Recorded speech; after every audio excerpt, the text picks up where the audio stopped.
রাম রাজত্ব, যে রাম রাজত্বকে সম্মান জানিয়েছে, মনে রেখেছে গোটা পৃথিবী, সেখানে মমতা বন্দ্যোপাধ্যায় ভুলে গেছেন। যেরকম মমতা বন্দ্যোপাধ্যায়কে মনে করিয়ে দেওয়ার জন্য আমরা কয়েকটা পরিসংখ্যান তুলে শুরু করব থাইল্যান্ড থেকে।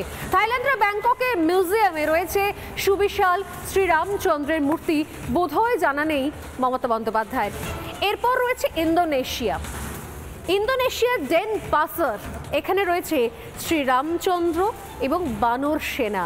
গোটা বানর সেনা এবং শ্রীরামচন্দ্রের মূর্তি রয়েছে এই ডেনপাসারে, ইন্দোনেশিয়ার ডেনপাসার।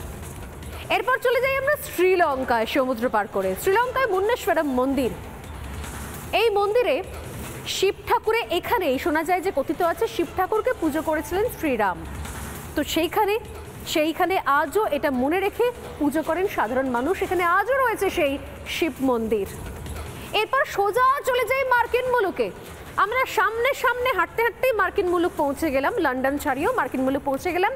এখানে হিউস্টনে রয়েছেন 90 ফুটের বিশাল এক হনুমান মূর্তি, 90 ফিট, যা কিনা শুনতে পাওয়া যায় সারা বিশ্বে তৃতীয় উচ্চতম হনুমান মন্দির, ব্রোঞ্জের মূর্তি, আর উচ্চতাই হচ্ছে 90 ফুট।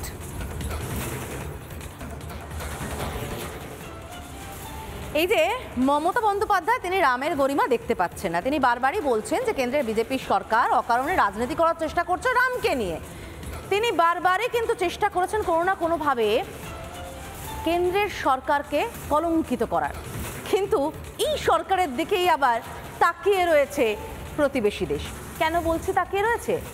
প্রতিবেশী দেশ বাংলাদেশ, যেখানে ভয়ঙ্কর নৈরাজ্য এই মুহূর্তে, যেখানে রাস্তা থেকে বারবার মোদি বিরোধী স্লোগান দেওয়া হয়েছে, সেখানে প্রধান উপদেষ্টার প্রধান প্রতিনিধি তিনি বলছেন যে তারা মোদির সঙ্গে দেখা করতে চান, বিমস্টেকের মাটিতে বৈঠক করতে চান, কিন্তু তারা আশা রাখছেন এখনো পর্যন্ত ভারত সরকারের পক্ষ থেকে আমরা যা জানতে পেরেছি তাতে এরকম কোনো বৈঠকের কোনো পরিকল্পনা অন্তত ভারতের পক্ষ থেকে নেই। খলিলুর রহমান, প্রধান উপদেষ্টার প্রতিনিধি, তিনি ঠিক কি আশা রেখেছিলেন শুনুন। প্রধান উপদেষ্টা চীন সফর করছেন, কিংবা ভারতের প্রধানমন্ত্রী নরেন্দ্র মোদীর সাথে যার বৈঠকের সম্ভাবনা আছে, এগুলো কিন্তু জিরো সাম গেম নয় যে এক জায়গাতে গেলে অন্য জায়গাতে আমাদের সম্পর্ক নষ্ট হবে। আমরা এই বৈঠকের জন্য অনুরোধ করেছি সরকারিভাবে।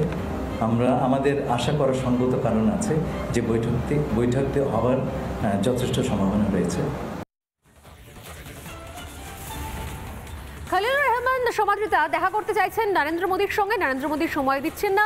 তিনি নিজে পৌঁছে গেছেন সশরীরে বিমস্টেকে, এবং বোঝাই যাচ্ছে কার গুরুত্ব কোথায়, কে কোন জায়গায় রয়েছে, যে কারণে শুধুমাত্র নরেন্দ্র মোদীকে অভ্যর্থনা জানাবার জন্য নিজের সংস্কৃতিতে বড় করা, ধারণ করা শ্রীরামচন্দ্রকে সঙ্গে নিয়ে রামায়ণ দিয়ে স্বাগত জানানো হলো নরেন্দ্র মোদীকে। আমার মনে হয় এখানে শুধুমাত্র বার্তা বিশ্বের অন্যান্য প্রতিবেশী দেশের কাছে নয়, একই সঙ্গে এই বার্তা পৌঁছে গেল আমাদের রাজ্যে থেকে, আমাদের দেশে থেকে, যারা রামের সংস্কৃতিকে মানতে চান না, যারা নিজ ভূমে রামকে পরবাসী বানানোর জন্য তৎপর হয়ে রয়েছেন, মরিয়া হয়ে রয়েছেন বহিরাগত বানানোর জন্য।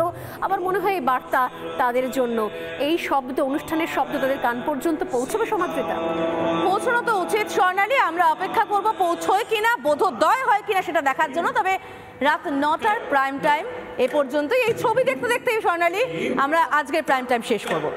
নানা ধরনের কন্টেন্ট দেখার জন্য লাইক করুন, শেয়ার করুন আমাদের ফেসবুক পেজ, সাবস্ক্রাইব করুন আমাদের ইউটিউব চ্যানেল। পাশাপাশি অন্যান্য ব্রেকিং নিউজের জন্য অবশ্যই চোখ রাখুন রিপাবলিক বাংলায়।